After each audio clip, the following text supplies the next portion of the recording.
So a little while ago, I did a video where I described the 4 different types of heart failure: systolic, diastolic, left, and right-sided. So today I want to break down systolic heart failure. So systolic heart failure we have to think of as a contractility issue. The left ventricle becomes very weakened and flabby, losing its ability to contract strong and eject the approximate 70 mLs of blood out of the left ventricle.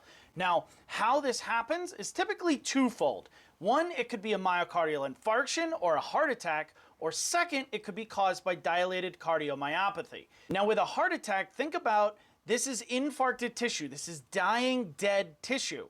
So dead tissue can't contract. So all of the other myocytes around this dead tissue are ultimately responsible for contracting the rest of the left ventricle, becoming weaker over time because of the increased workload.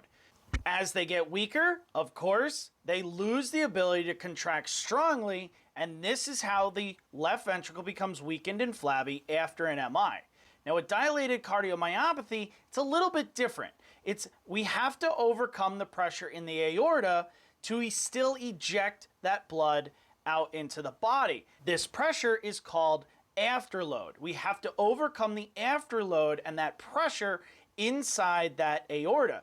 How the heart does this is it starts to build tissue. It starts to create myocytes, and it begins to thicken the wall of the left ventricle, ultimately stretching out the left ventricle. Now, over time, even this becomes weakened and flabby because it loses the strength and contractility that it once had because of all of this pressure inside the aorta. It can't force itself against that pressure anymore, causing systolic heart failure and the loss of contractility.